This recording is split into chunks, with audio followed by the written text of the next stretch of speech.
ఒక కుటుంబానికి సంబంధించినటువంటి వ్యక్తి సార్ ఎన్ని కోట్లు ఇస్తారన్నా పర్టికులర్గా పేద మధ్య తరగతి కుటుంబాలకు చెందినటువంటి వ్యక్తులు వాళ్ళ ఆత్మాభిమానాన్ని అమ్ముకోరు. ఆయన అమ్ముకున్నాడు అని అంటే నేను నమ్మను. అది జరిగే ఉండొచ్చు అని నేను అంటున్నా. మీరు ఏమంటారు దానికి? దానికి ఆధారం చెప్తాను సార్. నేను ఇప్పుడు తప్పు చేసినోడికి భయపడతాడండి. ఎందుకంటే ఆడు తప్పు చేయలేదని నిరూపించడానికి ఆధారాలు ఉండవు. తప్పు చేయనోడు ఎప్పుడు ఇప్పుడు మీరు ఎవరైతే ఆ జాన్సన్ అనేటటువంటి ఆయన యొక్క భార్యను ఫుటేజ్ తీసుకురా లేదా? ఇక అది ఏ ఫుటేజ్ ఏంది అని అనేది నా నోటితో నేను చెప్పాను. మీరు తీసిరా లేదా? ఏం ఫుటేజ్ అండి అది చెప్పండి. ఎందుకు ఏం ఫుటేజ్? మీరు కలిసి ఉన్న ఫుటేజ్ తీసుకొని బ్లాక్మెయిల్ చేసిరట కదా వాళ్ళ వైఫ్నా? మీకు అయితే ముందు ఈ ఎలిగేషన్ వచ్చింది కదండి, దీనికి నా దగ్గర ఉన్న ఆధారం చెప్తాను మీకు. ఆ తర్వాత నుంచి మీ ప్రశ్నలు ఏదంటే నేను చెప్తాను సమాధానం. సరే. ఇప్పుడు మీరు ఫుటేజ్ తీసుకున్నారా అంటే కాదండి, మీరు ఇంకోటి చేశారంటే కాదండి, అన్ని ఖండించొద్దండి. జనరల్గా ఇలాంటి ఎలిగేషన్ ఒకటి మీద వచ్చినప్పుడు అది కడుక్కోవాలంటే ఆడి జీవితం ఆడి లైఫ్ టైం సరిపోదండి. ఒక భర్త వచ్చి నా భార్యను పలానోడు మోసం చేశాడు అంటే మోసం చేయడానికి ఆధారాలు అతను చూపించడు.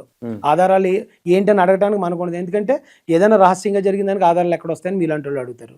దాన్ని కడగటానికి అసలు ఇంపాసిబుల్ అది. కానీ దాన్ని కడిగే అవకాశం కూడా దేవుడు నాకు ఇచ్చాడని భావిస్తాను నేను. ఎట్లా అంటే నాకు ఈయన 2020-21లో నా మీద ఆయన వీడియో పెట్టాడు.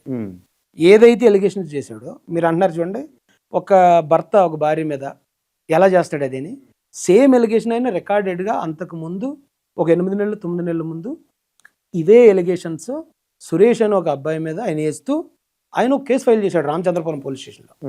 నా భార్యను పలానా ఆయన ట్రాప్ చేశాడు, నా భార్య దగ్గర నేను పంపించిన 30 లక్షల రూపాయలు ఆయన వాడేసుకున్నాడు, నా భార్యనైనా ఇల్లీగల్ కాంటాక్ట్ పెట్టుకుని నా పిల్లలకి వాళ్ళ భవిష్యత్తుకు ఉపయోగపడాల్సినవి నా భార్య అతను కలిసి ఇది చేశారని వాళ్ళ మీద కేసు పెట్టాడు.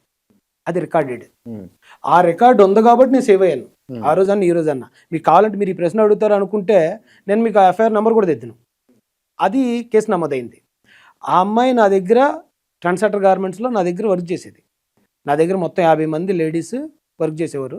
అందులో 3 ఫ్యాషన్ డిజైనర్లు, ఆ 3లో ఈ అమ్మాయి ఒకరు.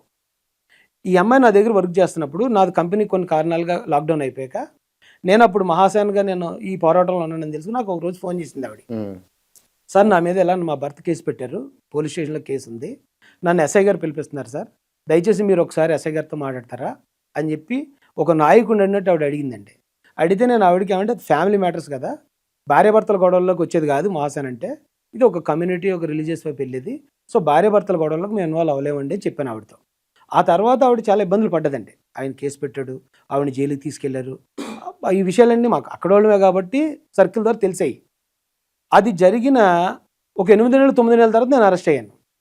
నేను అరెస్ట్ అయిన 10వ రోజు వచ్చి అయినా సేమ్ ఆ కంప్లైంట్లో ఉన్నదే చెప్పాడు. నాకు అప్పటికే తెలిసి ఈయన ఆవిడ మీద కంప్లైంట్ ఇచ్చాడండి. నేను ఎలా ప్రూవ్ చేయాలి? అప్పుడు కంప్లీట్ లాక్డౌన్ అండి. లాక్డౌన్ అయితే మరి ఎలాగ ఎఫ్ఐఆర్ ఎలా దొరుకుతుంది? ఇతను ఆల్రెడీ వేరే వాళ్ళు జరిగిందని పెట్టాడు కదా, ఇప్పుడు మళ్ళీ నా పేరు పెట్టి ఎందుకు చెప్పాడు ఇతను? కాబట్టి దాన్ని ఎలాగైనా తీసుకురావాలని ఎంత ట్రై చేసినా ఎఫ్ఐఆర్ దొరకలేదు సార్ నాకు. ఇప్పల రవీందర్ రెడ్డి అని ఒకడు ఉంటాడండి, వైసీపీ వాడు. ఆడు నాకు బద్ధశత్రువు, కానాడు ఆ రోజు నాకు చాలా మేలు చేశాడు. ఒక 3 నెలల తర్వాత నేను ఎక్కడి నుంచో వస్తున్నాను, కారులో వస్తున్నాం మేము, వస్తున్నప్పుడు ఇప్పల రవీందర్ రెడ్డి మీ మీద ఏదో పెట్టాడన్నా, మీ మీద ఎఫ్ఐఆర్ ఏదో పెట్టాడంటాను. మళ్ళీ ఎఫ్ఐఆర్ చేయించారేమో, ఇంకొక ఎఫ్ఐఆర్ వేయించారేమో, సర్లే అనుకున్నాను. మనసు బాధపడిగింది ఈ విషయం గురించే.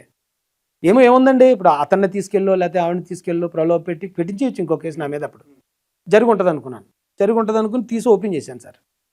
ఓపెన్ చేస్తే నా అదృష్టం చెప్తున్నాను మీకు, 8 నెలల క్రితం ఆ సురేష్ అనేవాడి మీద ఈడు ఏదైతే ఎలిగేషన్ చేసి పెట్టిన ఎఫ్ఐఆర్ పెట్టాడు. ఇదే రాయేష్ గడి మీద ఎఫ్ఐఆర్ అని పైన రాశాడు. ఎఫ్ఐఆర్ డౌన్లోడ్ చేశాను. అదే రోజు లైవ్ పెట్టి ఎఫ్ఐఆర్ నెంబరు, కంప్లైంట్, వీడియో ఏ మాటలు మాట్లాడాడో అవే మాటలతో వేరే అతని మీద వేసిన ఎలిగేషన్ పబ్లిక్గా చూపించాను. కావాలంటే మీకు అది నేను ఇస్తాను. అతను మీరు నా మీద ఎలిగేషన్ చేసిన డేట్ చూడండి. అంతకుముందు ఇది ఎఫ్ఐఆర్ నమోదైనట్టు, ఆవిడని అరెస్ట్ చేసినట్టు, ఆవిడ జైల్లో ఉండి బయటకు వచ్చినట్టు అంతా రికార్డెడ్. మీకు అవన్నీ ఇస్తాను నేను కావాలి. ఆమెను ఓమన్ పంపించానా మీరు? నాకేం పని అండి, ఎవరినైనా ఎక్కడికన్నా ఇప్పుడు నా దగ్గర పనిచేసిన వాళ్ళు ఒక ఎంప్లాయీ, ఒకవేళ ఆవిడ వచ్చి ఏమండి నేను ఫారెన్ వెళ్ళాలనుకుంటున్నాను, మీకు ఎవరన్నా తెలిసిన వాళ్ళు ఉంటే చెప్పండి, నన్ను పంపించండి అంటే ఏమో నేను ట్రై చేసి పంపిద్దినేమో. ఆవిడ నన్ను అడగలేదు, నేను పంపించలేదు. తర్వాత ఇంకా ఇప్పుడు ఫ్యామిలీ గొడవలు ఉందండి, ఇక నేను నా ఏమైపోయిందో కూడా తెలియదట కదా. తెలియకపోతే పోలీస్ కంప్లైంట్ ఇవ్వచ్చు కదండి.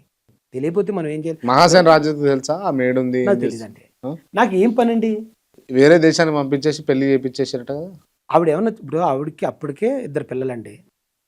ఆవిడకి నేను పట్టుకుని లేకపోతే నేను విదేశాలు పంపించి నేను పెళ్లి చేయాల్సిన అవసరం ఏమొస్తది చెప్పండి నాకు? ఇప్పుడు నేను చూపించిన సాక్ష్యాధారం ప్రకారం ఇక్కడ ఉంటే మీకు ఆవిడకి ఇబ్బంది అవుతుందని. అలా కాదు సార్. ఆవిడకి వేరే ఆయనతో అంటే లోకల్ ఆయన కూడా. సురేష్ అనే అబ్బాయి ఆ లోకలోడే.